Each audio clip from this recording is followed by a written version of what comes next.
Olá, seja muito bem-vindo a mais este culto, a essa transmissão da Igreja Batista Prudentina, e é muito bom ter você aqui conosco, né? Nós estamos hoje com a palestra de encerramento da nossa Semana da Juventude, onde nós abordamos o tema, né, Saúde Mental, Igreja Presente.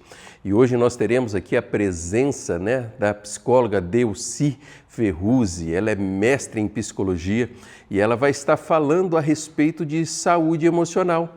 Ela vai estar falando a respeito de como nós temos que lidar para que nós possamos viver e viver bem, com saúde e com muita disposição. E é claro, né, nós também seremos ministrados com a palavra de Deus, né? Hoje quem trará para nós o nosso devocional, o nosso estudo da palavra vai ser a Ana Bermudes, uma jovenzinha da nossa igreja, muito abençoada. Ana, que Deus use a sua vida para falar ao nosso coração.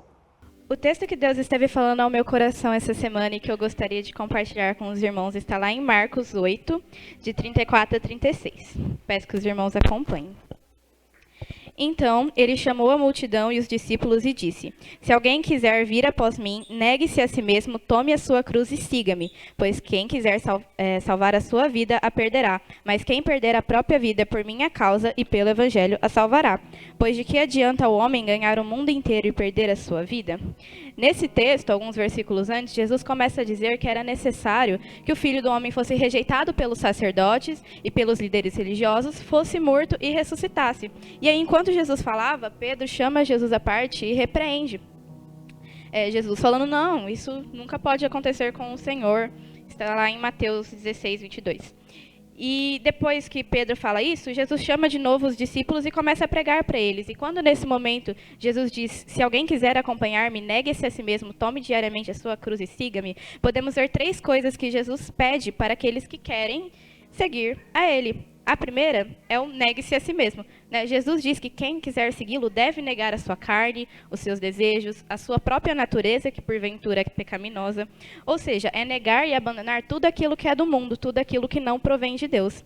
Em Gálatas 5, de 19 a 21, Paulo vai dizer: Ora, as obras da carne são manifestas: imoralidade sexual, impureza, devassidão, idolatria, feitiçaria, inimizades, desavenças, ciúmes, ira, egoísmo, dissensões, facções, inveja, embriaguez, orgias e coisas semelhantes a estas. Eu os advirto como antes já os adverti. Aqueles que praticam essas coisas não herdarão o reino de Deus. Então, aqueles que querem seguir a Jesus devem negar todas essas coisas.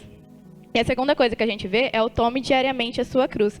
Jesus morreu por nós na cruz. Ele carregou na cruz todos os nossos pecados. E não foi fácil para Jesus. E quando Jesus disse para tomarmos a nossa cruz, ele deixa bem claro que a nossa caminhada também não vai ser fácil. Em nenhum momento Jesus diz que nós estamos isentos de lutas, de dificuldades, de sofrimento. Pelo contrário, ele diz que nós vamos ser perseguidos por causa do evangelho. Até porque o evangelho conforta, mas ele também confronta. E Jesus mostra aqui que para segui-los nós temos que estar dispostos a passar pelo que Jesus passou. Lá em Mateus 5, de 10 a 12, Jesus vai dizer: Bem-aventurados os perseguidos por causa da justiça, pois deles é o reino dos céus. Bem-aventurados serão vocês quando por minha causa os insultarem, os perseguirem e mentindo disserem todo tipo de mal contra vocês. Alegrem-se e regozijem-se, porque grande é a recompensa de vocês nos céus, pois da mesma forma perseguiram os profetas que viveram antes de vocês. Aqueles que desejam seguir a Jesus vão sim sofrer, só que o nosso sofrimento está limitado a essa vida, a vida na terra, porque ele nos promete uma grande recompensa, que é a vida eterna. Mas para isso, nós devemos tomar a nossa cruz. E a terceira coisa que a gente vê é o siga-me.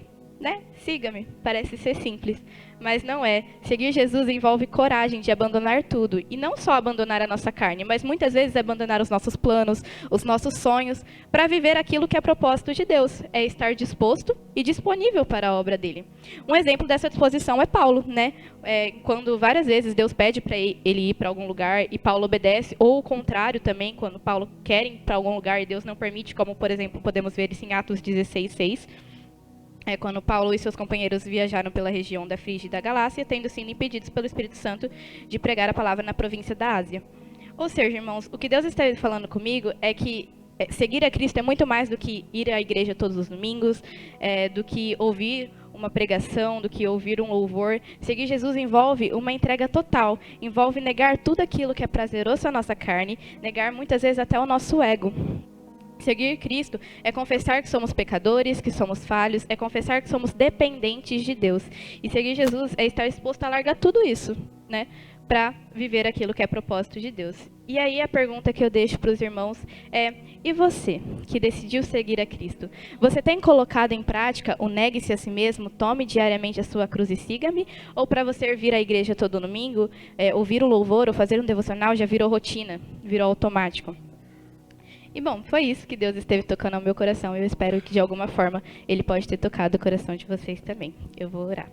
Senhor Deus, ó Pai, muito obrigada por essa oportunidade de estarmos aqui em Tua casa, ó Pai.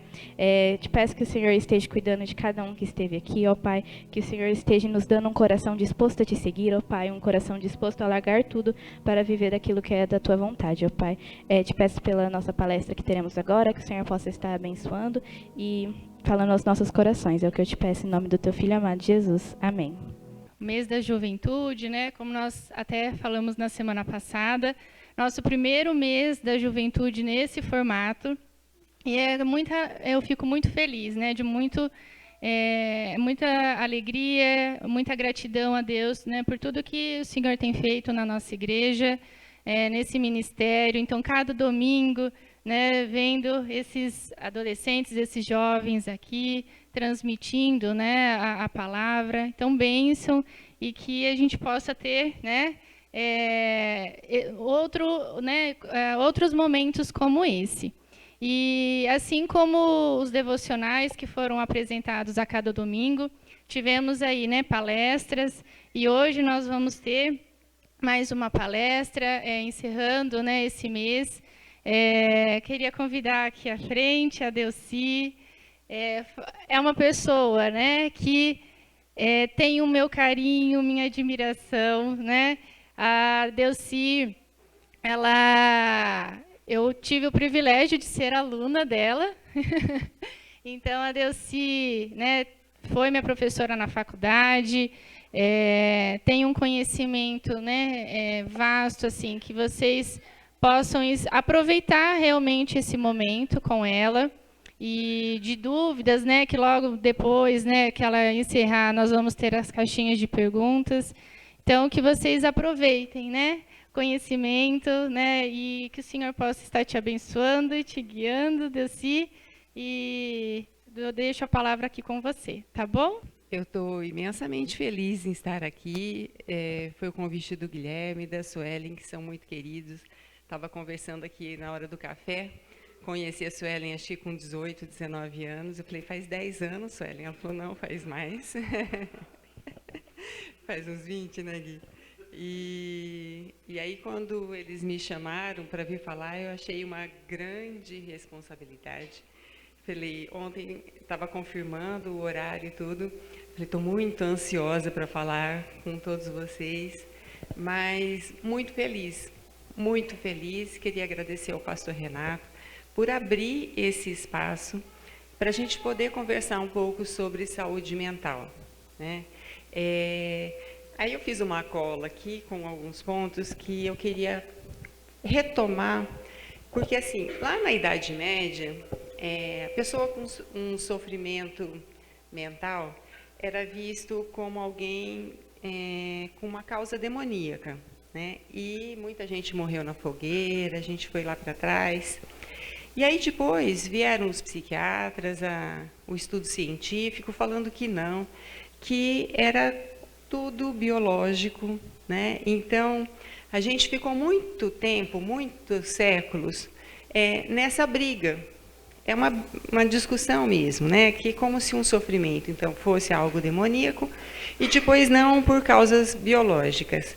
E aí a psiquiatria vinha e falava assim que ainda ia chegar um ponto que todos os problemas espirituais e religiosos, com a evolução da ciência, seriam resolvidos.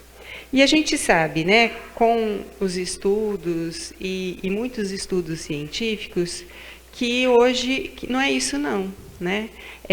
Muitos falam que, então, a questão da espiritualidade, da religiosidade, é muito importante, sim, e que até hoje a ciência não conseguiu falar que não, que tudo é científico, tudo é biológico. Então, acho que esse é um ponto muito importante com essa abertura aqui, né? Que a gente pode falar que realmente a importância da espiritualidade, a importância da religiosidade, mas também a importância do aspecto biológico, ou do transtorno mental, do sofrimento psíquico. Que se a gente unir essas duas coisas, a ajuda vai ser muito maior, né, para o sofrimento psíquico. Então, a religião, ela pode ser muito importante, ela é muito importante, integrando o sujeito à sociedade, movimentando essa pessoa na procura de um tratamento, quando necessário. E quando a gente fala de espiritualidade, da religião, nós estamos aqui em busca do sagrado, né? A proximidade com Deus. Então, a espiritualidade e a religião vai nos levar a essa aproximação. É isso que nós buscamos, né? Quando a gente busca uma igreja, uma religião. Mas também, às vezes, pode gerar muito sofrimento. Algumas religiões colocam muita culpa e proíbem a pessoa de se tratar.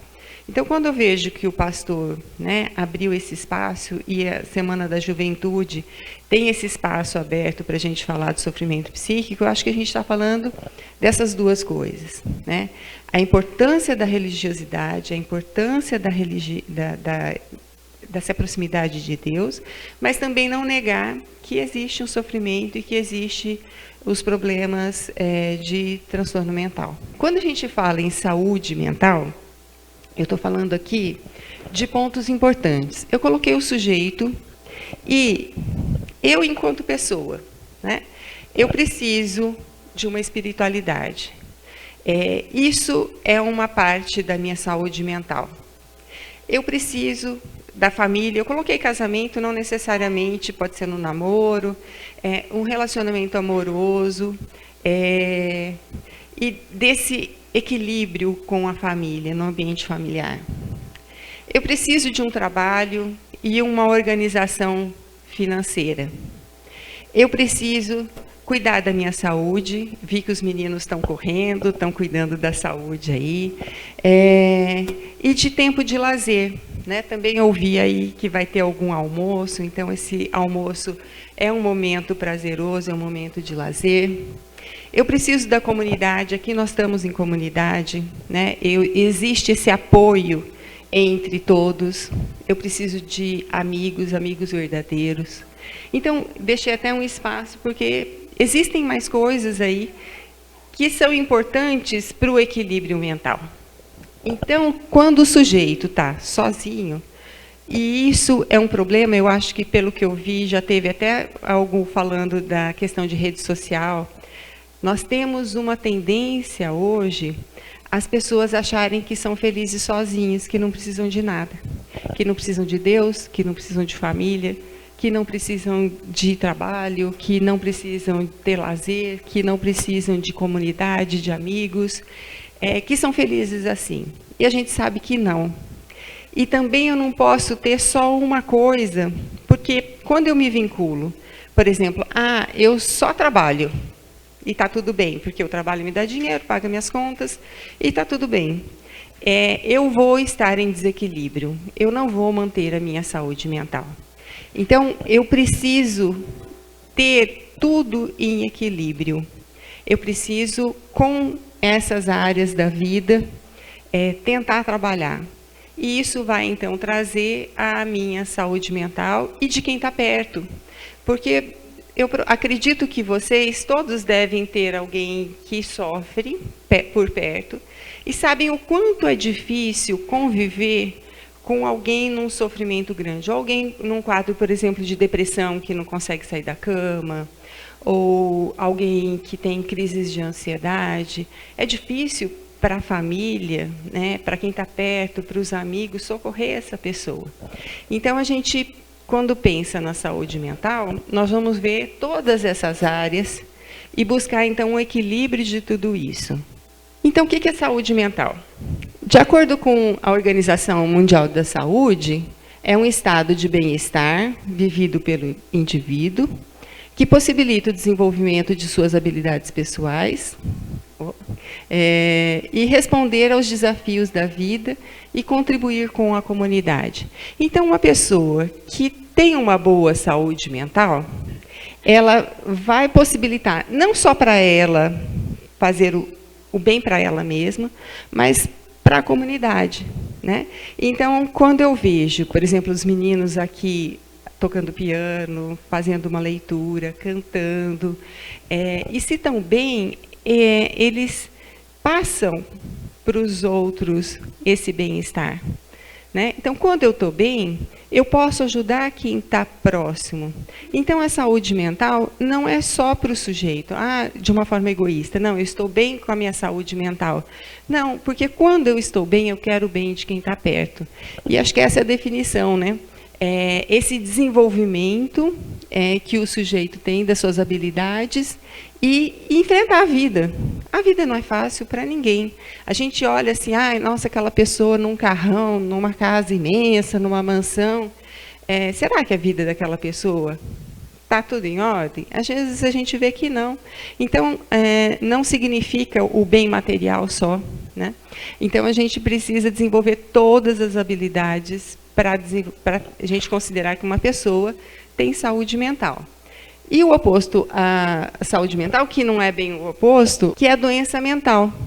A doença mental é uma condição médica que envolve alterações no pensamento, no humor, no comportamento, que causam sofrimento significativo e dificultam a vida diária da pessoa.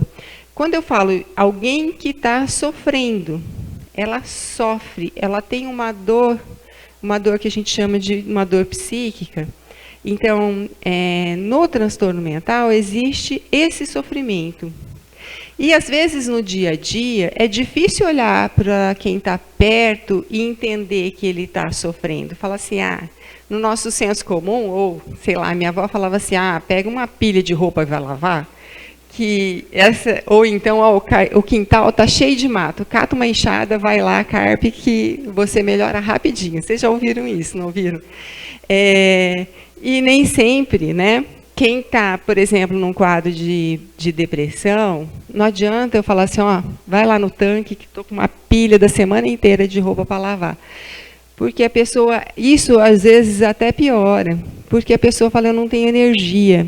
Depois eu vou falar alguns sintomas de cada um desses transtornos. E aí, assim, quando a gente acolhe, eu entendo que você está sofrendo, vamos melhorar. Mas não, porque senão ela se culpa ainda mais, né? E ela se manifesta através de uma variedade de sintomas, como alterações nas funções psíquicas, isolamento social, afetando as relações também no trabalho, na escola. Então, a pessoa que está em sofrimento psíquico, ela acaba tendo desempenho ruim na escola, desempenho ruim no trabalho. Às vezes a gente tem um colega lá no trabalho que fala assim, nossa, era tão bom, mas ele está tão estranho, né? Não consegue mais cumprir, falta. Então, acho que esse é um ponto importante. E os principais transtornos que a gente sempre ouve, depois eu vou falar um pouco de sintomas só para atualizar vocês. Ansiedade, todo mundo já, né, ouviu alguém que tem um quadro de ansiedade. Depressão. A depressão bipolar, então a pessoa que tem episódios de depressão, que está mais triste, e episódios de mania, que fica mais eufórico.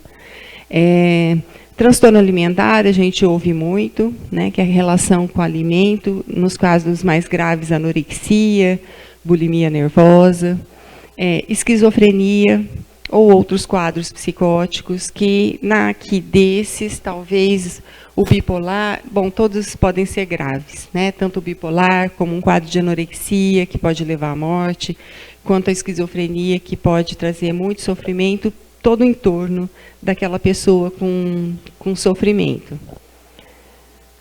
Sinais de alerta. Então, acho que a minha conversa com vocês é mais para quem está perto, para vocês ficarem atentos e como ajudar. Mudanças no humor intensa. Então, aquela pessoa que vocês conhecem e, de repente, começa a ficar muito ansioso, ficar muito irritado, ou não quer mais sair da cama, isolamento social. Então, vamos para a igreja? Não, não quero, não consigo. Vamos comer uma pizza? Não, a pessoa vai se isolando. Alterações no sono ou apetite. Então, a pessoa começa a não dormir bem, ou passar o tempo todo dormindo, né? A gente precisa estar atento também a alterações do sono. Quando eu citei lá a esquizofrenia, eu lembro, olha que importante, de um caso lá da faculdade que foi a vizinha que percebeu que o vizinho estava entrando em crise. Ela sabia que ele tinha um quadro de esquizofrenia, mas estava estável. Mas ela começou a observar, por exemplo, levantar para ir ao banheiro à noite e viu que a casa do vizinho estava ficando com a luz acesa. E percebeu que, então, ele não estava dormindo. E aí, quando entra numa crise psicótica, a pessoa vara, né? Ou um quadro de mania, a pessoa vara à noite acordada. E, então, de perceber a agitação, entra e sai na casa, de ficar atento. Aí eu posso pensar assim, nossa, que vizinha bisbilhoteira, ficar olhando, né, que o outro está com a luz acesa. Mas não, olha que coisa importante. Foi lá, era um moço que morava com a mãe, já mais idosa, falou, ele não está bem. A mãe levou ao médico antes que a crise piorasse. Então, a alteração do sono depende e pode ser muito grave. Né? Imagine ficar 5 dias sem dormir. Né? O quanto isso vai atrapalhar. A mesma coisa com o apetite, né? Que, por exemplo, a gente vai ver na depressão que perde totalmente o apetite ou começa a comer muito. Falta de motivação, não quer fazer as coisas, não quero mais estudar. Pensamentos negativos persistentes. A gente sempre brinca, né, Sueli, na terapia cognitiva, que, por exemplo, o pensamento negativo, eu olho que uma garrafa d'água e tem um pouquinho de água, né? E se eu tiver um pensamento negativo, eu vou falar assim, poxa vida, só esse tanto de água. Não sei quanto eu vou falar aqui, e pode ser que a água não dê. E eu vou ficar morrendo de sede, depois vai me dar dor de cabeça. Percebam que eu olho para a água e vou pensar tudo de negativo pela pouca água. Por um outro lado, eu falo assim, nossa, que bom que tem água. Essa água vai me ajudar. E depois, a hora que acabar, eu acho que dá para pedir mais um pouquinho. Então, às vezes a gente tem um viés distorcido para olhar para as situações. E a gente tem que pensar nisso, né? Pensamentos suicidas, quando a gente tem... Quais são as falas de quem está perto que tem um pensamento de morte? E tem aumentado muito, agora a gente vai entrar em setembro, setembro amarelo, é um mês, né, de prevenção ao suicídio. Tem aumentado muito o índice de suicídio. Por exemplo, eu não vejo luz no fim do túnel, eu não sei se estarei aqui, a minha vida é um buraco sem fundo. É quando a pessoa não vê perspectiva. É mais do que a depressão. Eu não tenho esperança, né? Eu acho que tem uma questão religiosa muito importante aí, quando eu penso que foi a fala, não sei o seu nome, né? Mas em Deus. Né? Eu acho que a pessoa que não acredita em Deus, não acredita que eu tenho algo e que essa é uma vida mais... Então, quando eu penso nos pensamentos suicidas, a pessoa não vê perspectiva nenhuma e ela não acredita que nada pode ser melhor na vida dela. E também não acredita que vai encontrar com Deus ou que Deus está presente, né? Então, acho que... Só que não adianta eu falar assim, olha, não faça isso. Isso não vai resolver, né? Então, a gente só tem que ter uma boa escuta para poder estar perto dessa pessoa. Dificuldade de concentração, vou para a escola, não consigo, estou no trabalho, não consigo me concentrar, um sinal de que as coisas não estão bem. Falta de energia e falta de motivação, aquilo que eu falei, a pessoa não consegue levantar, ela está... e o que eu observo, né, tem um tempo aí, já sou do grupo mais velho, da idade da mãe da Sueli, essa questão que as pessoas estão mais sem energia. eu penso que a vida atual, essa vida que todo mundo fala assim, se eu falar para vocês quantas horas vocês usam o celular, e não sei se vocês têm aquele controle de tempo no celular, eu falo, eu não mexo em celular. Eu sou uma pessoa muito desligada de celular, esqueço o celular na minha casa, vou ver depois de 8 horas. E mesmo assim, quando eu vejo controle de celular, às vezes tem 2 horas por dia. O que eu vi no celular? Respondi o WhatsApp, conversei, mas só da gente ver lá algumas notícias, algumas fotos, algumas, sei lá, roupa, maquiagem, que já passou muito tempo. E dá a impressão que eu estou fazendo alguma coisa. A sensação que as pessoas, quando estão com o celular na mão, que elas estão fazendo alguma coisa, e o que você fez das 6 da tarde até as 10 horas que você foi dormir? Né? Não pegou a Bíblia e foi ler algo e refletiu. Não. Não foi conversar com a avó que mora ali vizinha e trocar informação e carinho. Não. Ficou ali no celular. E a sensação. E a pessoa fala assim, nossa, mas eu estou tão cansada e não fiz nada. E realmente ficou ali. Né? Minha filha fala tititi, tititi, tititi, e não faz nada. Então, esses são os sinais que a gente tem que observar para ficar alerta com quem está perto ou com nós mesmos, né? Que algo não está bem, essa falta de energia, falta de motivação. Fatores que influenciam a saúde mental. Então, que coisas que influenciam a nossa saúde? O estresse crônico, às vezes excesso de trabalho, né? Então, acho que o estresse que a gente tem, muita gente hoje com burnout, né? Que é um trabalha 12 horas e fica exausto, não tem tempo para mais nada, com muita pressão profissional. A gente tem empresas e trabalhos que não são muito saudáveis, né? A pessoa fica ali no trabalho e é tão humilhado, e é tão cobrado, e não consegue se livrar daquele trabalho, mudar de trabalho. Problemas familiares. Então, aqui a gente tem a família como nossa base. O que acontece dentro de casa vai trazer a minha saúde mental. Então, se eu chego em casa eu sou casado, tenho filhas, tenho uma mãe já de 90 anos que precisa de cuidador, então imagine, minha casa é uma casa muito movimentada. Mas se eu chego lá, a cuidadora bateu na minha mãe, a minha filha está brigando com meu marido, né? Eu vou ter paz? Não. Né? Então, a questão do ambiente familiar, se tem um lugar que é o nosso porto seguro, que fala assim, cheguei em casa, olha que delícia, vou descansar. Então, eu vou conversar com meu marido, vou ouvir como foi o dia, né, das cuidadoras com a minha mãe, vou ouvir que minha filha aprendeu de novo.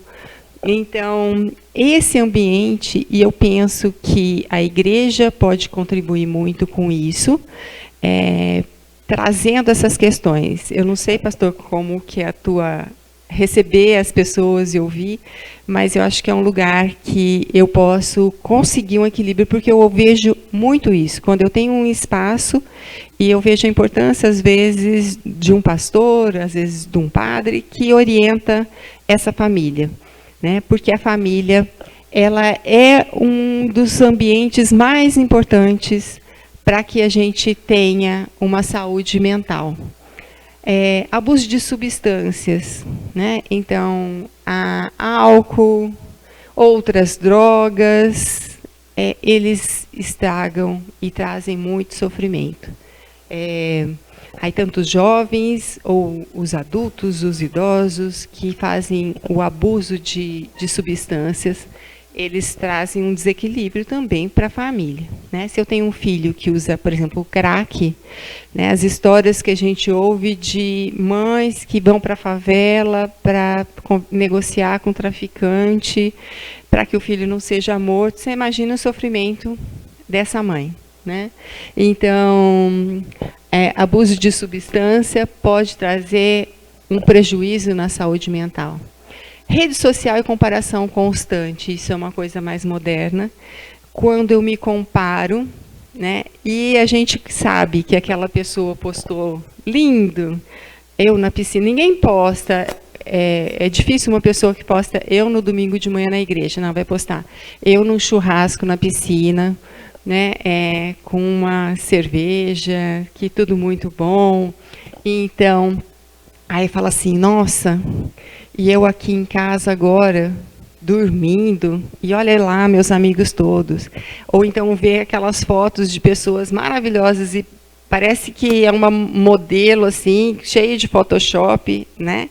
E você sabe que não tem isso tudo. Então, essa comparação que eu faço com a rede social tem sido péssima para a saúde mental, porque as pessoas estão se comparando com algo que não é real. O que é real? Eu acordo, eu vou trabalhar, eu converso e tenho os problemas familiares, eu tento que pagar a conta, né? Eu volto a trabalhar, eu converso com um amigo, com uma amiga que está com dificuldades. Isso é a nossa vida real, né? E aquela vida que aparece na rede social tem trazido muito sofrimento e adoecimento, né? Fatores também para a saúde mental é genética e biologia. Assim como, por exemplo, diabetes. Eu tenho uma família, por exemplo, se minha avó tem diabetes, meu pai tem diabetes, eu posso ter uma alimentação saudável e desenvolver um quadro de diabetes. Ao contrário, eu não tenho genética, eu não vou desenvolver diabetes, posso desenvolver outro quadro, né, físico. No transtorno mental também a gente sabe disso, que uma família, eu tenho uma avó com depressão grave, minha mãe com depressão grave, eu tenho uma predisposição, não significa que eu vou ter, né? Eu tenho uma predisposição a também ter depressão. Vai depender do ambiente que eu vivo. Vai depender, por exemplo, eu tenho a avó deprimida, a mãe deprimida, o ambiente já vai ser um ambiente mais triste. Então, a gente tem que cuidar muito disso. Às vezes, eu tenho que me cuidar para poder cuidar de quem está no meu entorno, né? Então, a genética e a biologia favorecem, né? Na esquizofrenia, a gente tem estudos mostrando isso. Eu tenho uma predisposição, mas se eu tenho... Então, a gente sempre fala na psicologia, principalmente na cognitivo-comportamental, que é o biológico mais o ambiente. E esse ambiente é aquele quadrinho lá do começo, tudo que tem em torno, né? Então, o ambiente, as experiências de vida, traumas, a gente tem situações traumáticas na vida, muitos de vocês aqui podem ter tido, e isso favorece o desenvolvimento de um transtorno mental, né? E que abala um pouco a saúde mental, mas por isso que eu preciso de um espaço para resolver isso, né?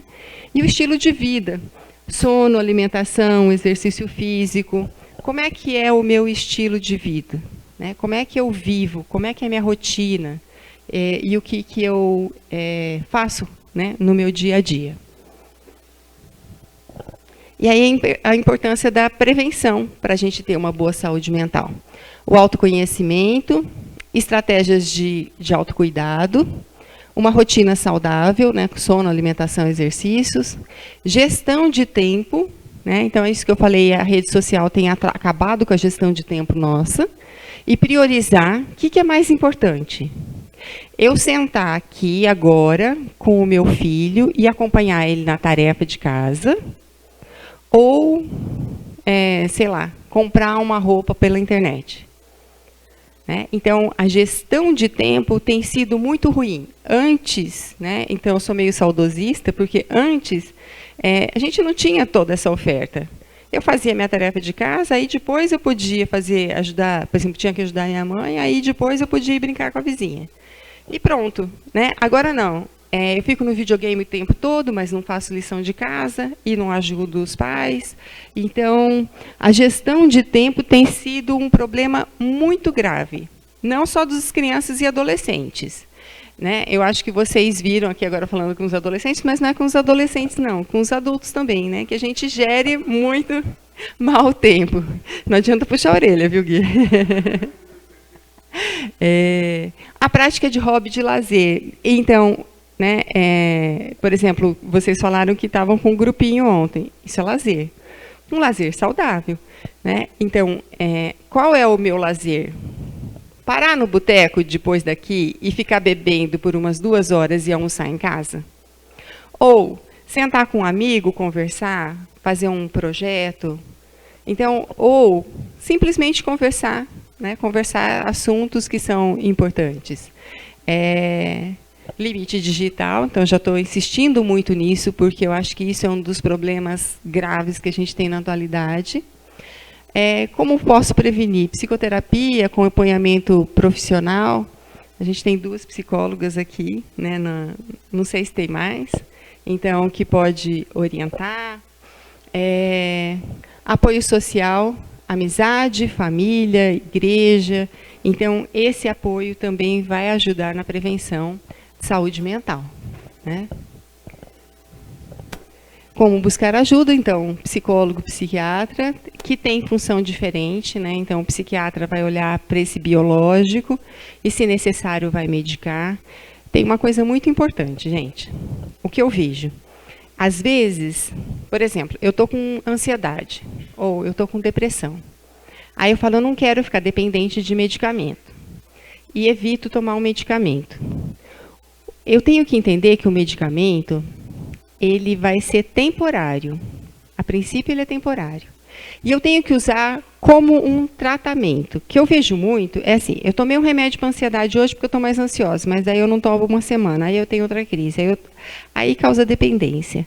Então, se eu entrar com o tratamento, com a medicação, e aí conversar isso com o psiquiatra, essa medicação, depois de um tempo, ela pode ser retirada. Mas assim, olha, você vai tomar 1 ano esse medicamento para depressão. Quando você não tiver mais crise, que você já estiver bem, por um tempo, não é estar bem em 1 semana, não, por um tempo, você já conseguiu reorganizar a sua vida, você voltou ao trabalho, está tudo bem.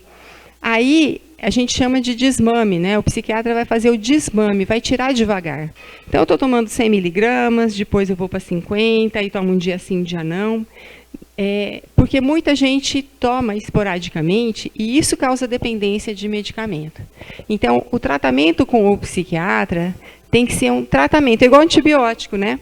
Antibiótico, quando eu estou lá com uma infecção, o médico não passa, 7 dias, 10 dias, 15 dias, eu tenho que tomar naquele período. E tenho que tomar certinho, no horário certo, e acabou o tratamento, então acabou a bactéria. No transtorno mental, também tem um prazo. Então, às vezes, as pessoas falam, eu vou ficar dependente, e a hora que melhora um pouco também já para, e não é assim. Então, quem procurar, né, um acompanhamento psiquiátrico, entender como um tratamento. O apoio familiar e de amigos, isso também pode ser uma forma de ajuda, né? Grupos de apoio e centros de saúde mental. A gente tem uma rede de saúde pública que é no postinho, aí a gente tem o CAPES. Cada um deles tem os ambulatórios. É difícil a consulta, às vezes é difícil, mas cada um deles vai atender uma gravidade, né? Então, hoje não tem mais os leitos de hospital psiquiátrico, mas tem o CAPES, que pode atender um paciente mais grave, com todo uma equipe trabalhando, né? Se um quadro mais grave, pode ser que precise de terapia ocupacional, pode ser que precise de uma fisioterapia, pode ser o psicólogo, o psiquiatra, uma enfermeira. Na dependência química, por exemplo, a gente tem o AME, que é porta aberta, que funciona das 7 da noite às 10 da noite. Então, por exemplo, meu marido usa muito álcool, ou eu uso muito álcool. Aí o familiar pode ir lá buscar ajuda, e ali eles têm um grupo de orientação para as famílias, tem o psiquiatra, a enfermeira, o psicólogo, uma equipe toda que ajuda, assistente social, para ajudar essa família, né? E a pessoa precisa querer. Por exemplo, na dependência química também tem o CAPES, que é ali na Coab.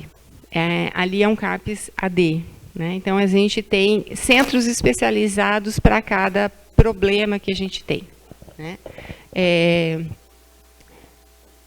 E que hora que a gente deve procurar ajuda. Então, percebendo aqueles sinais, aqueles sintomas, eu posso não estar percebendo, mas quem está do meu lado pode. Alguém da comunidade, por exemplo, aqui na igreja, estou percebendo que um amigo não está bem. Então, eu posso chamar, conversar e vamos procurar uma ajuda, né? Então, eu acho que nessa questão, o pastor que conhece melhor, né, toda a comunidade, pode perceber, fala, vem cá, vamos conversar. O que está acontecendo? Tem a questão. Então, voltando lá para o começo da minha fala, tem uma questão espiritual, sim, né? Então, essa questão que eu preciso cuidar, mas também tem a questão biológica, tem a questão aí de conflito, de fala mesmo, que a pessoa pode ter uma ajuda. Então, na ansiedade, olha, transtornos que estão ligados à ansiedade. A gente tem alguns quadros aqui. Ansiedade generalizada, pânico, agorafobia, fobia específica, ansiedade social, ansiedade de separação, mutismo seletivo. Esses são todos quadros de ansiedade. A ansiedade generalizada é aquela pessoa que é sempre preocupada. Quando a gente fala de ansiedade especificamente, eu estou sempre pensando no que vai acontecer, no futuro, né? Então, puxa, será que eu deixei a carne lá para descongelar para o almoço? Será que vai dar tempo? Né? À tarde eu fiquei de tomar um café com uma amiga, mas será que eu reservei tal coisa? Será que eu vou ter o dinheiro para pagar o café que eu combinei? Percebem que ansioso é aquela pessoa que está sempre pensando no futuro, diferente de planejar. Né? Então, aqui, os adolescentes. Poxa, eu estou acabando o colegial, será que eu vou fazer faculdade? Vou entrar no mercado de trabalho e vou escolhendo cursos que eu quero, que não quero. Isso é uma coisa. Mas outra coisa são esses pensamentos. Então, na ansiedade generalizada, a pessoa... e o meu filho? Meu filho, será que ele vai namorar esse ano ou não? E aí eu vou pensando... Será que minha vizinha chegou a cesta básica dela ou não? Ou será que ela tem comida? Eu estou preocupada com tudo o tempo todo. E isso gasta energia, gasta muita energia. Né? Então, na ansiedade generalizada. No pânico, é uma ansiedade que vem de repente. Pode, inclusive, vir dormindo. Eu acordo à noite com taquicardia, suando, com uma sensação de que algo vai acontecer, que eu vou morrer. Tanto é que muitas pessoas com pânico vão parar no pronto-socorro, achando que estão infartando ou que estão tendo um AVC. E não, é uma crise de ansiedade. Não tem uma causa específica, pode ser de dia, pode ser à noite, pode ser durante o sono, e isso seria no pânico. Normalmente, acaba desenvolvendo a agorafobia, que é o medo de sentir esse medo. Eu não sei se vocês vão associando com algumas pessoas, mas na agorafobia vai me limitando. Então, eu tenho medo de ter medo, e eu falo assim, hoje eu não vou no culto não, porque se eu tiver uma crise lá, durante o louvor, que os meninos estão cantando, e aí, então... eu vou me restringindo. Deixo de ir para a igreja, deixo de trabalhar, deixo de sair. Então, isso seria um quadro de agorafobia. É o medo de passar mal e de não ser socorrido. Aí eu tenho os medos específicos, medo de avião, medo de rato, de barata, de trovão, de chuva. E o que a gente pensa? Sempre quando traz prejuízo, né? Se isso me traz prejuízo. Eu tenho medo de andar de avião, mas não pretendo sair de muito longe, não. Nem tenho vontade de pegar um avião e ir lá para a Europa, para os Estados Unidos. Então, está tudo bem, isso não vai me atrapalhar a vida. Né? A gente vai pensar quando atrapalha. A ansiedade social é aquela pessoa que tem medo de se expor. Vir aqui, por exemplo, e ter uma crise de ansiedade. Uma ansiedade para vir falar é normal. Os meninos que estão aqui cantando, tocando, dá uma certa ansiedade, porque o que vão achar de mim, o que vão pensar de mim, mas quando a pessoa enfrenta, e enfrentar é a melhor maneira. Tenho ansiedade social. O que eu vou fazer? Eu vou enfrentar. Né? É a melhor maneira de combater aí. A ansiedade de separação normalmente vem com as crianças. Por exemplo, aqui todas as crianças foram ali para o grupo da escola, né, dominical. Tem criança que não consegue se separar dos pais, porque é um medo de se separar. E aí, às vezes, o que a gente vê, essa criança já começa desde pequena a ter muita ansiedade e pode desenvolver um outro desses quadros de ansiedade. Então, também é importante estar olhando para as crianças. Aquela criança, não fica na escola? A criança não fica na escola desde piquitica, mas vai se adaptando. Então, ela chora uma semana, um mês e se adaptou. Né? Mas tem criança que não, que a mãe tem que ficar o ano inteiro sentada lá para ela poder conseguir ficar. Então, tem que trabalhar isso, né? E mutismo seletivo, que entra aqui também, é aquela criança que não fala. Não porque ela não consegue falar, mas ela não fala, ou fala, por exemplo, só com a mãe. Eu já vi casos de mutismo que a criança fala com a mãe. Com o pai chega em casa, ela fica quieta. Ela vai para a escola, a amiguinha que responde. Então, está chamando lá a Maria, aí a amiguinha fala, ela está aqui, ó, mas ela não consegue nem falar presente. Né? Então, no mutismo seletivo, que vem uma ansiedade muito grande em falar. Essa criança, ela até vai para a escola, ela é super inteligente, consegue fazer tudo, mas ela não consegue falar. Né? Então, nos quadros de ansiedade, normalmente são esses.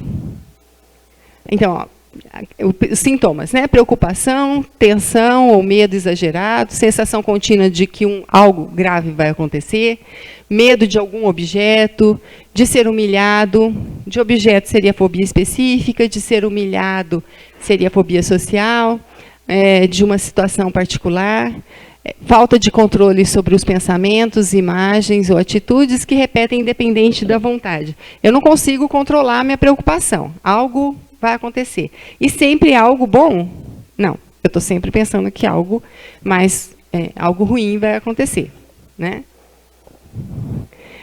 Pavor, depois de uma situação muito difícil, tensão muscular, às vezes a pessoa até tem muita dor de cabeça, dor no corpo, de tão tenso que fica, né?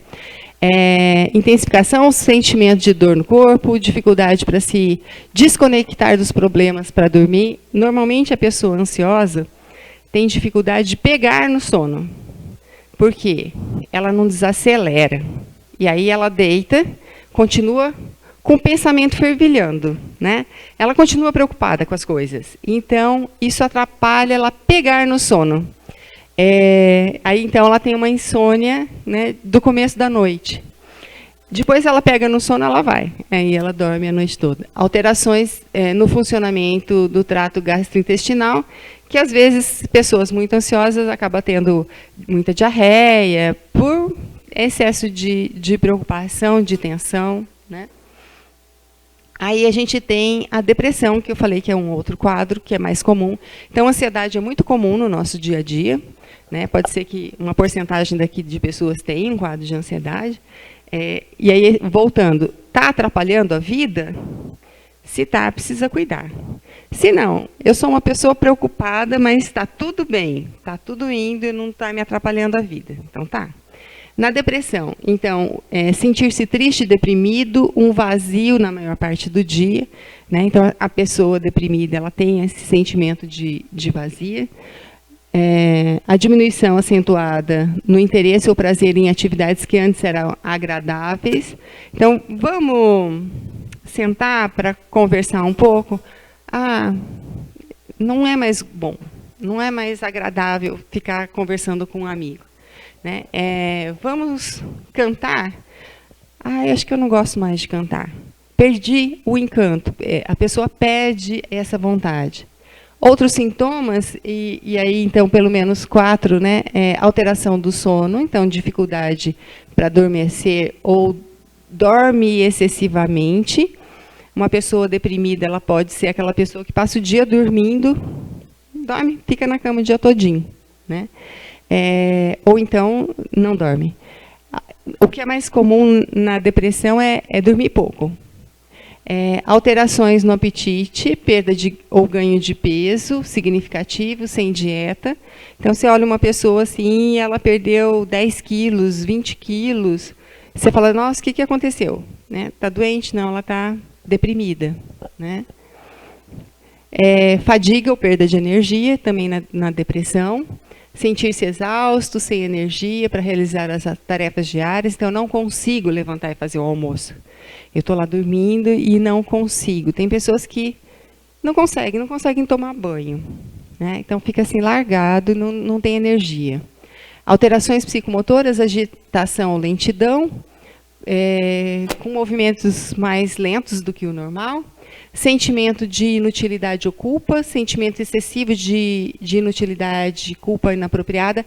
A pessoa fala assim, olha, a pessoa muito deprimida, é uma coisa importante da gente estar atento. Eu sou um peso para a minha família. Aí vem a possibilidade de suicídio.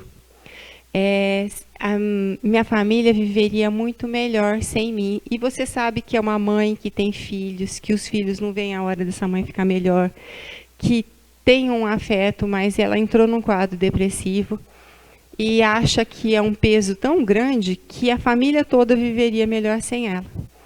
E a gente sabe que não, né? Quando você conversa com a família fala, eu quero minha mãe de volta, eu quero minha mãe melhor, eu quero minha mãe almoçando com a gente. Ela pode não fazer muita coisa no serviço de casa que fazia, mas eu quero a presença, só dela poder ouvir algo e me dar um conselho, é isso, eu quero essa mãe de volta. Ou pai, né? Que também eu posso ter um homem lá e falar, olha, eu não presto para nada, não estou conseguindo dar tudo que os meus filhos querem. Então, acho que isso é uma questão bem importante aí para a gente ficar atento quando a pessoa sente que não tem muita função. E a gente sabe, né, que, por exemplo, na família, ou um amigo, às vezes só dele estar do nosso lado já é bom. Só de eu poder falar assim, olha, meu dia foi assim, já é bom.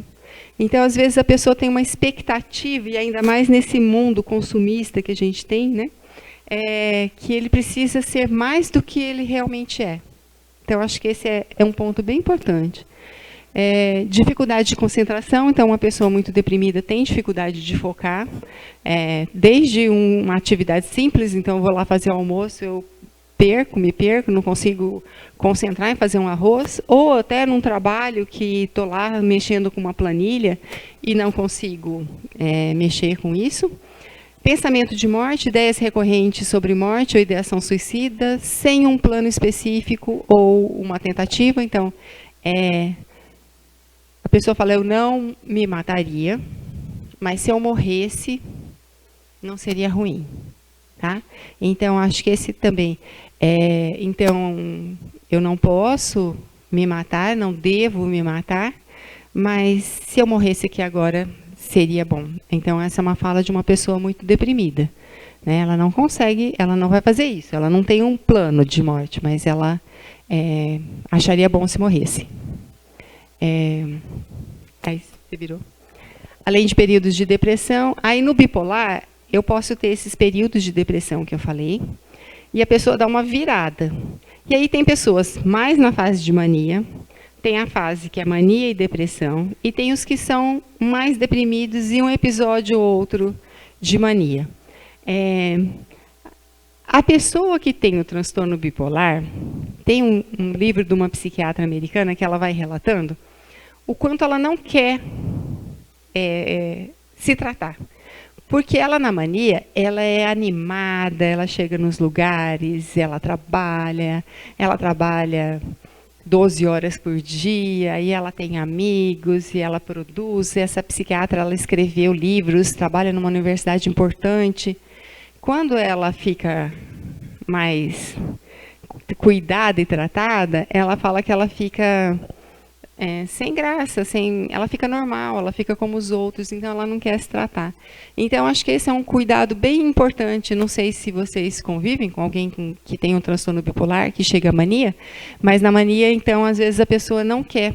Então, além de períodos de depressão, os episódios de mania ou hipomania, ela tem euforia, irritabilidade, expansividade, aumento de atividade, experiência subjetiva, aumento de energia. Então, a pessoa dorme 4 horas por noite e está bem. Então, Eu lembro que logo que eu mudei para Prudente, tinha um vizinho que era uma pessoa maravilhosa, mas ele desregulava, e assim, às vezes você ouvia o carro saindo 4 horas da manhã, e ele falava assim, eu fui para o escritório às 4 da manhã e trabalhei muito, e aí você via que ele estava chegando meia-noite, 1 hora da manhã, produzia. Aí ele caía na depressão, aí ele ficava sem trabalhar.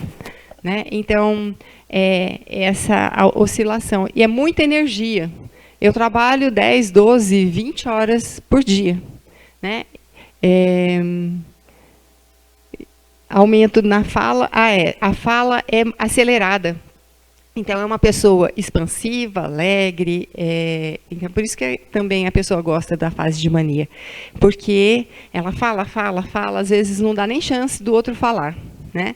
E uma fala que tem uma fuga de ideias, assim, você não consegue acompanhar, porque ele está falando aqui do papel ele achou uma coisa e emenda para a água, da água ele emenda para a camiseta, e da camiseta, então é aceleradíssimo, assim, é difícil a gente acompanhar uma pessoa em mania. Aí, que é a fuga de ideias, né? O aumento da autoestima e grandiosidade, a gente confunde às vezes alguém em mania com um narcisista, porque está tudo muito bom, ele é muito bom, e tem que tomar muito cuidado. Eu, antes de vir para Prudente, eu morava em Campinas e trabalhava num ambulatório, numa região periférica lá de Campinas, e aí tinha uma paciente que foi a primeira paciente que eu vi em mania, porque eu fui conversar com ela e eu não conseguia abrir a boca, porque ela falou 50 minutos inteiro, e aí ela morava lá perto do hospital, era uma mulher que era sozinha, e o hospital da PUC lá em Campinas, perto ele ficava no meio de uma fazenda, de um sítio na época. E aí ela ia 5 horas da manhã, andava no campo, pegava flor de mato, assim, que está no meio do pasto, fazia buquês enormes e ia entregando para os médicos. Oi, doutor, eu trouxe essas flores para você. E num dia desses, ela, sentada imaginei aqui no HR, estou lá na sala de espera, tem um monte de gente. Ela vendeu o apartamento dela, sei lá, valia 200 mil, ela vendeu por 20 mil.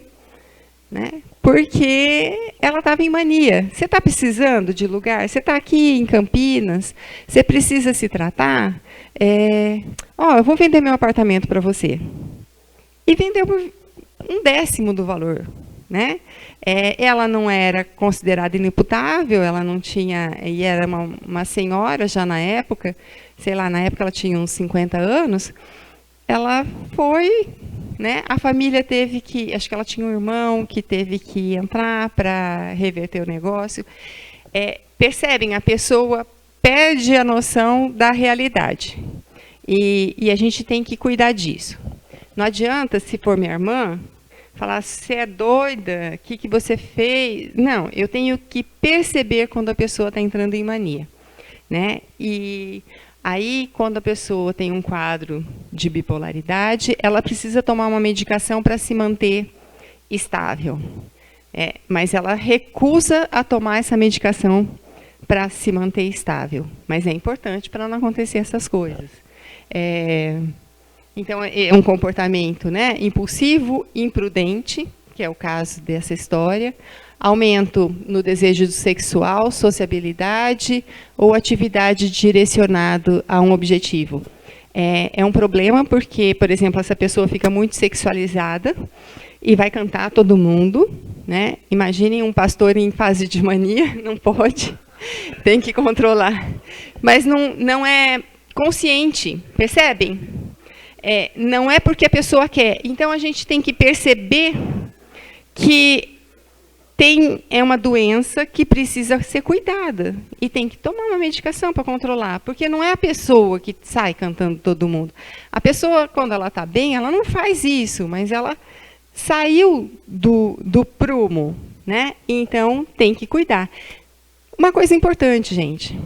Como comunidade, nós somos responsáveis um pelo outro. Então, se eu vejo alguém da minha comunidade que está fazendo isso, a gente pensa também, por exemplo, na violência doméstica. Quando eu vejo uma criança sendo espancada, é minha responsabilidade fazer alguma coisa por aquela criança. Eu tenho que fazer uma intervenção. Então, se eu tenho alguém da comunidade que está pensando em se matar, ou se eu vejo uma pessoa que não é o padrão dela, mas ela começa a cantar todas as, por exemplo, as moças, não é o padrão dela. Então, é minha responsabilidade também, enquanto comunidade, perceber e fazer uma intervenção. Né? Então, aqui todos nós somos importantes. Não precisa trabalhar na área da saúde mental. A gente tem que cuidar de todo mundo. Né? Transtorno alimentar. Dentro dos transtornos alimentares, a gente tem anorexia, que vocês já ouviram, bulimia, transtorno de compulsão alimentar, que são os mais comuns. O mais grave é anorexia. A anorexia não aceita que tem anorexia. A pessoa não... Se você falar assim, nossa, mas você está muito magra, nossa, mas você não comeu nada. A pessoa, normalmente é em meninas, né, mulheres, e quando eu falo que é mais grave, porque leva à morte. Né? Anorexia é um quadro que leva à morte. A pessoa vai deixando de comer e pode morrer por inanição mesmo. Então, não adianta falar coma, porque ela vai comer, mas depois ela vai dar um jeito de vomitar ou de tomar um laxante, ela vai evitar. Você fala assim, como assim, né? Com tanta gente, se a gente vê essas guerras do mundo, morrendo de fome, e uma pessoa querer morrer e não comer. Então, a anorexia é muito grave. Né? Então, um distúrbio no comportamento alimentar, que está relacionado à alimentação, que vai ter, então, uma reação diferente com o alimento. Então, a anorexia, a pessoa vai evitando comer, vai usando laxante, vai usando remédio para perder apetite. Na bulimia, a pessoa come, é melhor que a anorexia, porque a pessoa come e alguma coisa aproveita. E depois ela até pode usar laxante, pode fazer regime, fazer dieta, mas alguma coisa é absorvida. Né? E na compulsão alimentar, é o comer excessivamente num período curto de tempo. Aí todo mundo fala assim, mas eu tenho compulsão alimentar. Não, você saiu, comeu... Quer ver, os jovens vão com rodízio, quantos pedaços vão comer, né? Mas é aquele dia só. Então, assim, eles disputam, vão os meninos, vão lá, eu comi 20 pedaços de pizza. Eu já tive aluno que falou, eu fui num rodízio, mas já que eu estava pagando, eu comi 20 pedaços. Mas é ali só, né? Não... Gui come 20 pedaços de pizza? Porque você pega jovens, né? Aqui os meninos, duvido que vai comer só 1, 2 pedaços de pizza. Vai aproveitar que está pagando um rodízio e vai comer muito, né? Mas isso não é compulsão alimentar. A compulsão é aquela pessoa que tem episódios que come muito e com uma frequência maior e que não consegue parar, né? Então, tem duas coisas aqui importantes, né? Distúrbio da imagem corporal, uma pessoa com anorexia não se acha tão magra quanto é, né? A distorção da imagem corporal, você coloca eu e a Suelen aqui do lado, a pessoa vai falar, ela tem o corpinho da Suelen, mas vai falar que tem o meu corpo. Ela distorce, ela se vê de um outro tamanho, né? E acaba tendo problemas também de autoestima.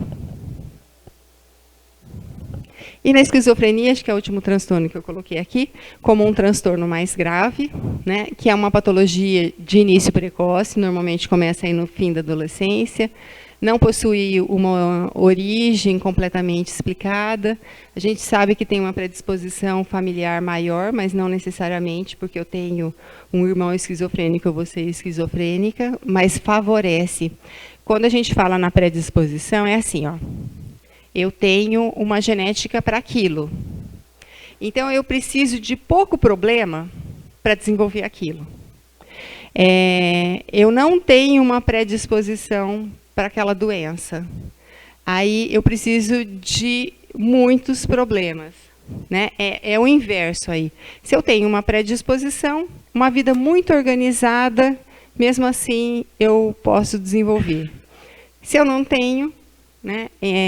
Eu preciso, então, casos graves de violência, casos graves de abuso familiar, por exemplo, situações de guerra, muitas privações. Aí, mesmo que eu não tenha uma genética para isso, isso pode levar a um problema, né? Pacientes com esquizofrenia que são estigmatizados e necessitam de atendimento mais humanizado, respeitoso, que proporcione melhor qualidade de vida, é muito difícil. Assim como nos quadros, por exemplo, de demência, né, que a gente sabe o quanto existe um estigma, e nos quadros de outros comprometimentos, por exemplo, uma pessoa que tem um déficit intelectual grave, que também fica de escanteio. Então, o acolhimento e o respeito para aquelas pessoas que têm um problema mais crônico é fundamental, né, na nossa vida, na nossa comunidade. Como ajudar alguém que tem muita dificuldade de superar o luto, está sem vontade de fazer suas tarefas diárias, chora muito? Depende da proximidade, da importância da pessoa. A gente fala que o luto, ele vai acontecer mais ou menos num processo de 1 ano, 6 meses a 1 ano, que a gente fala que vai passar por todos os aniversários. Então, se eu perdi alguém hoje, aí vai ter as festas de final de ano, nós vamos ter os aniversários, né? Então, meu aniversário sem aquela pessoa, o aniversário da pessoa que eu não vou passar. Então, a gente tem que respeitar esse período de 1 ano que a pessoa está passando. E ouvir. Ouvir é muito importante. A falta que eu sinto, por exemplo, eu já perdi meu pai há muitos anos. E meu pai era uma pessoa muito, muito, muito importante na minha vida. E sinto falta dele até hoje, porque faz mais de 30 anos que, por exemplo, eu já perdi meu pai. Então, mas eu não posso deixar de viver por essa perda, né? Ou por outras perdas. Então, respeitar que a pessoa sinta a falta, mas ouvir muito, e às vezes a gente não tem a paciência de ouvir a pessoa se lamentando, mas devagar trazendo essa pessoa para a vida, né? A gente sabe de histórias, por exemplo, de casais que são tão unidos que quando um morre, 3 meses depois o outro morre também, né? É como se a vida não tivesse sentido sem aquele parceiro de uma vida. Ou acho que perder um filho, né, é muito doloroso, mas achar um outro sentido para eu continuar, porque nós não escolhemos o horário, o dia da nossa morte, né? E tudo tem um sentido para a gente estar aqui.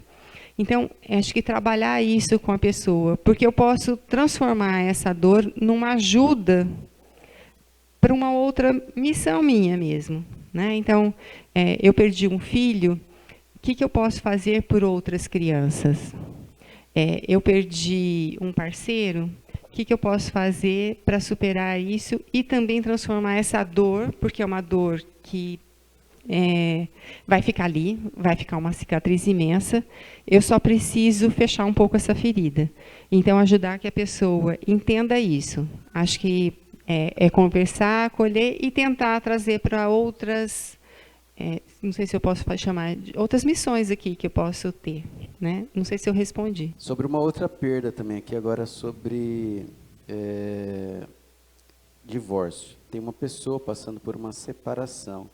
Isso tudo tem sido muito doloroso, ele tem se tornado uma pessoa que só fala sobre isso, sobre o quanto sofre e se vitimiza o tempo todo. Isso é um luto? Como ajudar uma pessoa assim? A gente tem que entender qual que é o significado. Na psicologia, quando eu vou trabalhar com alguém que, por exemplo, está num divórcio, quantas perdas essa pessoa já teve? Então, para algumas, né, os mais jovens podem falar assim, a fila andou, e eu me divorciei, já arranjo outro, e Deus, a fila andou. Mas, às vezes, o quanto eu acredito que eu posso ter uma pessoa que goste realmente de mim. Eu acho que essa coisa do amor, então vocês, né, estavam falando do amor de Deus, que é mais importante, mas essa coisa do amor, de eu me sentir amada, e tem pessoas que não acreditam que podem ser amadas. E as pessoas têm que me amar do jeito que eu sou. Eu sou uma pessoa cheia de defeitos e tenho algumas qualidades. E talvez um divórcio traz acentuado isso. Por exemplo, essa pessoa não me quer, e quem vai me querer? Quem vai gostar de mim? Então, buscar esse amor, né? E aí, por exemplo, quando você fala, sei lá, os filhos já estão cansados, porque não adianta eu falar, esquece, vamos, a fila anda. Eu acho que está ali no amor mesmo, né? Eu sou capaz de ser amado novamente, e por quem que eu vou ser amado? Porque tem pessoas que buscam só um amor impossível, e às vezes nem é realmente um amor, né? Que a pessoa goste dela. Então, essa questão que eu tenho que trabalhar se eu acho que eu sou digno de ser amado por mais alguém, né? Então, essa pessoa me abandonou, que pena, ou talvez eu vou ter chance de me reorganizar e de buscar pessoas que valem realmente a pena. Tanto no casamento, com os jovens, nas amizades, às vezes, né, você tem um jovem que está acabado porque a amiga não quer mais ser amiga, porque o amigo não quer mais ser amigo. Espera aí, se não quer ser seu amigo, se não quer ser sua amiga, é porque não tem os mesmos valores e porque talvez não mereça estar perto de você. Vamos lá para quem quer estar perto de você e que goste de você, né? Eu acho que está muito ligado a gente tem que pensar no amor. Muitas vezes, pessoas com algum tipo de transtorno, ansiedade, por exemplo, manipulam emocionalmente a família para não tomar medicação. Como pais ou filhos podem ajudar essa pessoa nesses cenários?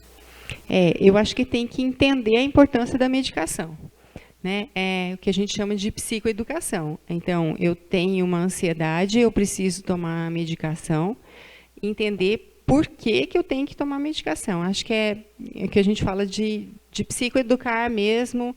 Então, talvez o psiquiatra que está passando essa medicação tem que ter paciência de explicar. Você precisa dessa medicação por tanto tempo, que vai ser assim, que vai te trazer esses benefícios. E quando você vai tirar esse medicamento, né? E a gente tem um negócio também, gente, que é ganho secundário, né? Que por exemplo, ficar doente, eu tenho algum ganho. Que ganho é esse? Então, se eu tenho as crises, e repete as crises, aí todo mundo me dá atenção enquanto eu tenho as crises. Eu tenho que analisar isso também, né? Se a pessoa está tendo um ganho secundário com a doença, com o transtorno mental aqui, né? Por que ela não quer se tratar? Porque, às vezes, sei lá, eu moro e tenho crises. Aí, meus filhos são casados, enquanto eu não estou bem, os meus filhos passam todo dia lá para tomar um café comigo para ver se eu estou melhor. Melhorei. Aí, meus filhos vão falar assim, hoje eu vou jogar futebol, o outro vai tomar um café com uma amiga, e aí? Eu estou bem, e aí o que acontece comigo? Eu vou ficar lá sozinha, né? Então, a gente tem que ajustar isso. A família tem que continuar visitando aquela pessoa quando ela está bem, vamos aproveitar os momentos bons. Então, a medicação também tem que ser vista isso. Primeiro, entender por que tem que tomar o remédio, mas também entender se está tendo algum ganho, né?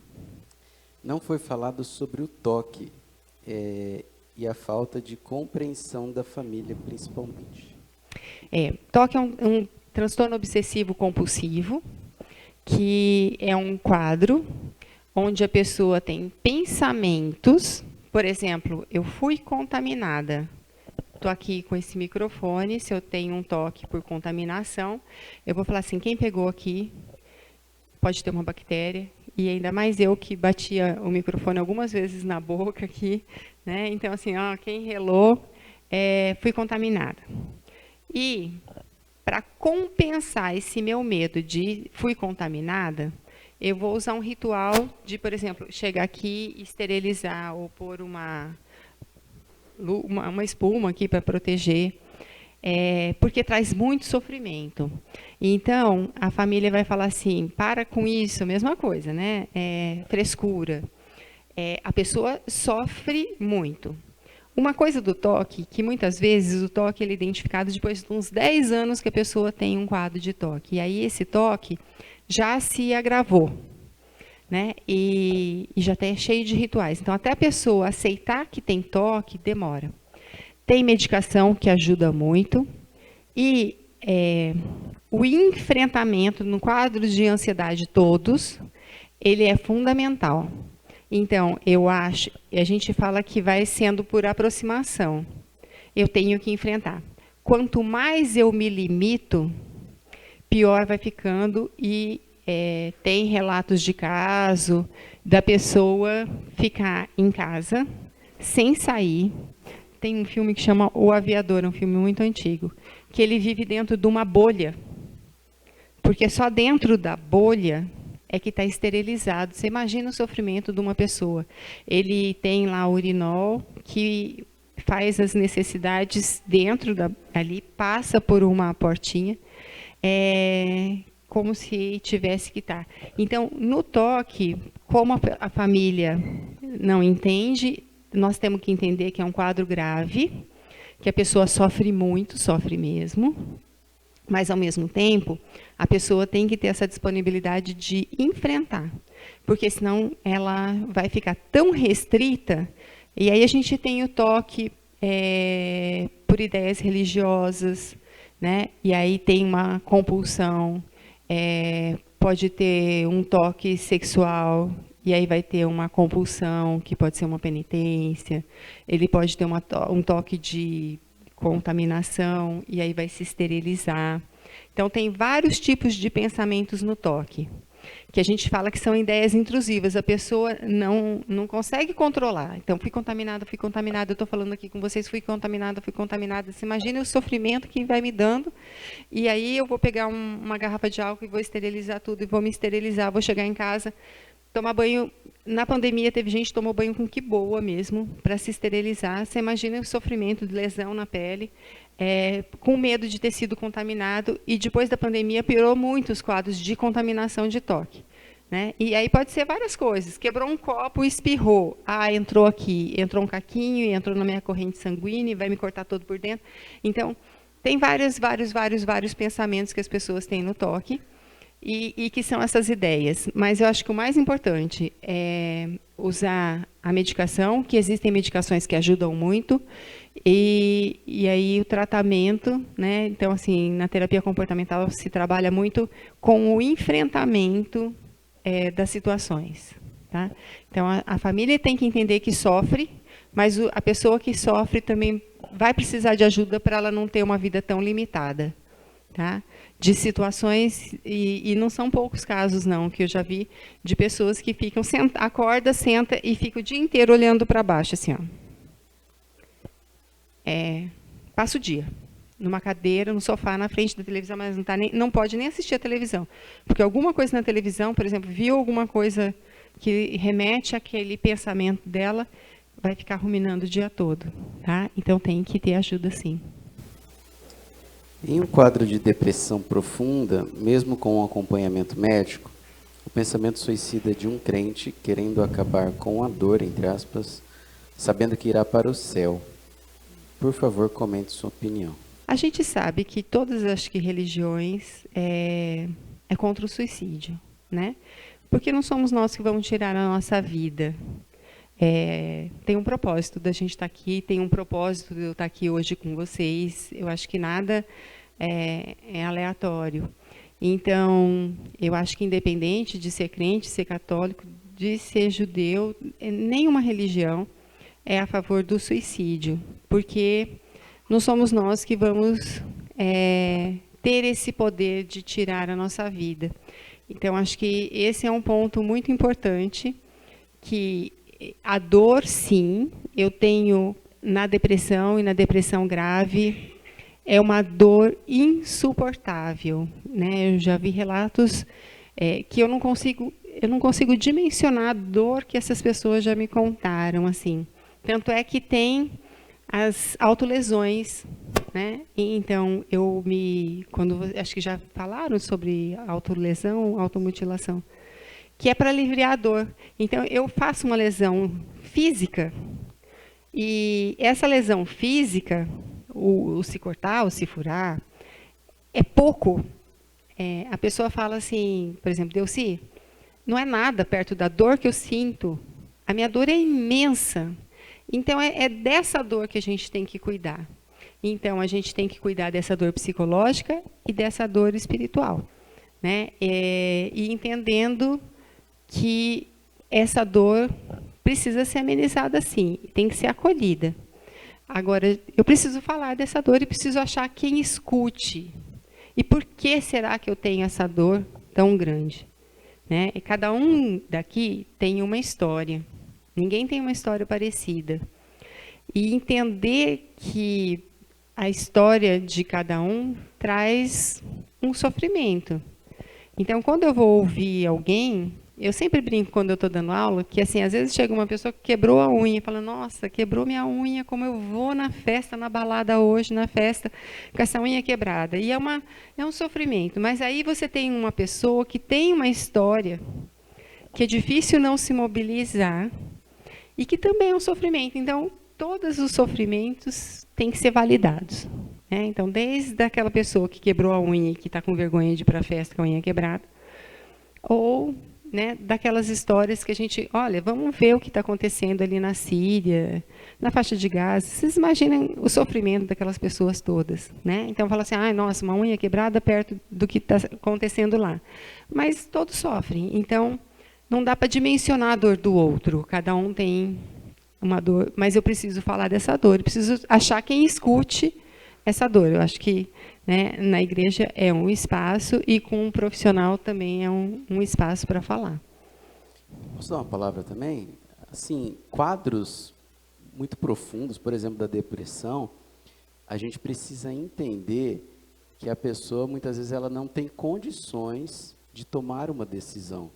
Ela não está na sua, vamos dizer assim, na sua condição mental de decidir o que é bom e o que não é para ela. Então, por exemplo, né, a pergunta aqui está associada com uma questão espiritual, religiosa. O céu é bom, afinal de contas, né? Paulo fala para mim, o viver é Cristo, morrer é lucro, mas não é nesse contexto. Então, às vezes, a gente pode ficar... Então, assim, primeiro, a pessoa não tem condições de tomar uma decisão por si só. Elias fez uma oração. Pediu para Deus... Presta atenção aqui, pessoal. Ó. Elias fez uma oração. Ele pediu para Deus levar ele, não foi? Elias era um homem extremamente usado por Deus. A minha pergunta para vocês, Deus respondeu sim ou não para a oração de Elias? Não. Deus foi lá, cuidou de Elias, né? Deu alimento, uma jarra d'água, come, você precisa se alimentar. E, aliás, eu tenho algumas coisas para você fazer ainda. E Deus foi tão bom com Elias, que a história fala que Elias morreu do quê? De nada, né? Elias não morreu. Elias foi levado vivo para o céu. Então, irmãos, vamos tomar cuidado para a gente, às vezes, não espiritualizar as coisas e nem fazer uma racionalização teológica em cima de quadros, de complicações, né, que são mentais e que precisam ser tratados, como a doutora explicou aqui, tá bom? Eu acho que isso também, bem lembrado, quando a pessoa pensa em tirar a própria vida, a gente pensa que ela está sofrendo tanto que, na verdade, ninguém quer morrer assim, né? Vou tirar a minha vida, eu quero me livrar dessa dor. Essa dor está insuportável. E é disso que a gente precisa cuidar. Por favor, fale sobre a importância e efeitos da atividade física na saúde mental. Sabe que, mas quando a gente movimenta o corpo, existe todo um funcionamento neuroquímico mesmo, que vai melhorar o humor. Então, quando vocês podem perceber, ai, que preguiça, não vou sair da cama. Saio da cama e vou fazer uma caminhada. Saio da cama e vou correr 6 da manhã, né? Cadê as meninas que vão correr 6 da manhã? Estão tudo bem doido, né, para correr esse horário. Eu volto mais disposto, não volto cansado. E a atividade física também, ela traz um relaxamento, aquilo que eu falei, né, da ansiedade, que eu fico toda tensa. Quando eu faço atividade física, por exemplo, andar, correr, fazer qualquer atividade, nadar, andar de bicicleta, isso vai fazer com que o meu corpo também relaxe. Né? Isso é um problema que, quando a gente pega as crianças muito no videogame, muito na televisão, muito no celular, elas estão cada vez mais paradas. Né? Quem é mais velho aqui subiu em árvore, correu na rua, jogou bolinha de gude, a gente fazia isso, e o humor era diferente. As crianças estão muito sedentárias, e aí tem toda essa produção mesmo do hormônio do bem-estar que acaba sendo alterado. Então, a atividade física mexe com o nosso processamento neuroquímico e vai trazer o bem-estar. Muito bom. Fica a dica aí, ó. Como profissional de mais experiência, acha que os diagnósticos dos profissionais atuais da área psicológica estão exagerando ou dando diagnósticos errados? Às vezes não confio, parece que querem adoecer a pessoa. Eu concordo. Sabe, a gente tem problemas e da minha geração, tem poucos, acho que mais velhos que eu aqui, mas a gente vai vendo que a gente vai enfrentando os problemas da vida. É que hoje tudo virou tratamento. Não estou falando que não tem que ter tratamento, ao contrário, eu vim aqui para falar que quando eu estou sofrendo, eu preciso de uma ajuda profissional. Mas o que eu vejo é quantas pessoas usam medicação, né? A medicação ela tem que ser usada realmente quando eu preciso. Eu vejo alunos na faculdade que faz assim. Quem tem déficit de atenção e hiperatividade, o tal do TDAH, toma Ritalina ou Concerta para poder focar e estudar. Aí você tem alunos que não têm TDAH, mas não estudou de uma forma disciplinada, mas quer varar a noite estudando para fazer a prova no outro dia e toma. E aí vai falar assim, eu sou TDAH. Eu sou TDAH e começa a tomar remédio. Então, tem um excesso de medicalização. Eu posso viver, sim, enfrentar os sofrimentos e o que a gente não está aceitando? Como nós somos. Voltando lá na área do divórcio, quem vai me amar, desligada do jeito que eu sou, ou um pouco agitada do jeito que eu sou. Quando a gente entra nos transtornos, assim, quando passa do limite, né? Quando a gente está trazendo prejuízo. Então, se eu chegar numa sala de aula, uma professora que tem lá 30 alunos, ela tem não sei quantos autistas, não sei quantos TDAH, não sei quantos com transtorno, não sei o quê, a sala inteira. 80% ninguém, então, assim, classifica demais e não aceita um pouco como é. Né? Então, acho que isso é um cuidado que a gente tem que ter. Nós não temos mais paciência um com o outro. Né? E aí eu preciso tomar remédio para tudo. Então, acho que é um cuidado mesmo, que eu concordo aí com excesso de medicalização. Eu já vi criança de 3, 4 anos tomando antipsicótico, que foi receitado, e claramente a mãe não tinha paciência para aquela criança. Era uma mãe sozinha, porque o pai tinha ido embora, ela tinha que trabalhar, e ela estava exausta, e era simplesmente uma criança de 3 anos que queria brincar. Ela tinha energia. Peguem uma criança de 3 anos, uma criança, né, ela quer brincar de casinha, ela quer correr, ela quer andar de bicicleta. Isso é ser hiperativa e a gente está se dopando para aguentar o outro. Né? Então, tem que tomar cuidado. Então, eu vim aqui para falar que tem que tomar cuidado, que tem que tomar remédio sim quando precisa, mas também nós não temos que medicar todo mundo, não. Senão vai ficar um bando de robô.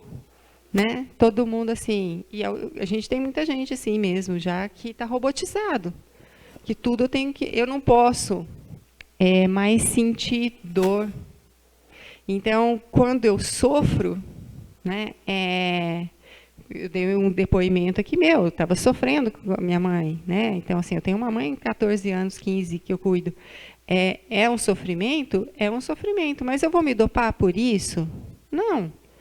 É um sofrimento que eu tenho que suportar essa dor e vou manejando, né, para ter a melhor tipo de vida possível. Então, dor todos nós temos. E nós temos que ver o quanto a gente suporta a dor, né? Tem mais 3 perguntas, mas elas estão bem relacionadas aqui, então eu vou fazer só uma vez aqui, tá? É possível verificar diferenças na recuperação de pessoas que têm ou vivenciam uma vida religiosa e aquelas que não têm? E aqui também tem um caso que a pessoa conta que foi curada lendo a Bíblia, de uma situação aqui de psicológica. Tá?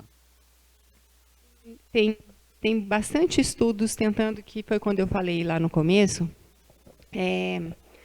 relacionando a questão religiosa com a questão psicológica, né, psíquica. Então, tem estudos que mostram que pode ajudar, e aí eles mostram com vários aspectos, assim, tanto a mudança do comportamento, por exemplo, lendo a Bíblia. Então, tem alguns estudos, tanto é que hoje, né, quando eu falei, era tudo demoníaco, depois era tudo biológico, e aí ia sarar todo mundo, só com a psiquiatria. E hoje a gente vê que tem estudos mostrando a importância e que traz benefício, sim, né, essa questão espiritual e religiosa. Acho que é nesse sentido, para melhora emocional. Tá? E assim, eu vejo também, né, doutora, até pelos quadros que você passou, que existe um cuidado que é multidisciplinar, né? Não é só uma coisa ou só outra.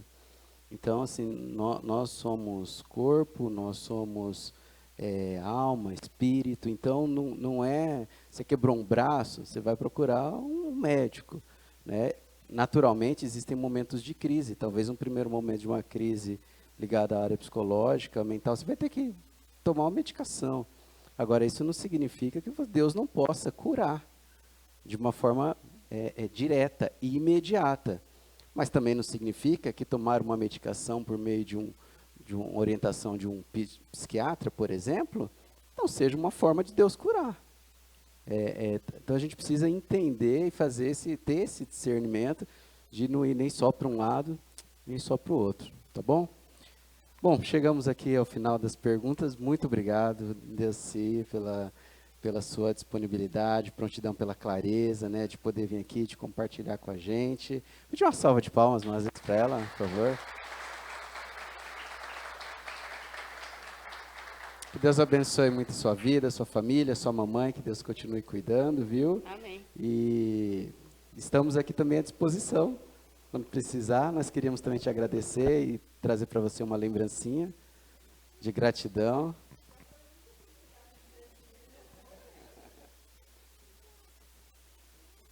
Vai lá na frente. Olha lá uma fotinha lá, meninas, com ela. Ó. Fiquem ali ao lado. Vamos lá, que o Jantinho abraça ela lá, uma de cada lado, para tirar a fotinha. Isso.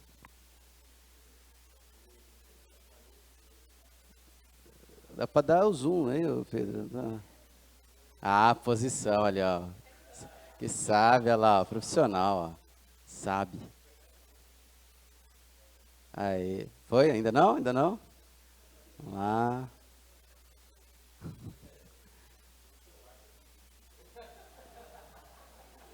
Muito bom, obrigado, gente. Deus abençoe, viu? Muito obrigado. Nós que agradecemos. Deus abençoe, viu? Bom, vamos ficar de pé então, fazer uma oração. Pastor, vem cá orar, encerrando. Doutora Deussi, muito obrigado. Nós sonhamos aqui nessa igreja em termos uma policlínica, porque a gente olha para o ser humano de uma forma integral.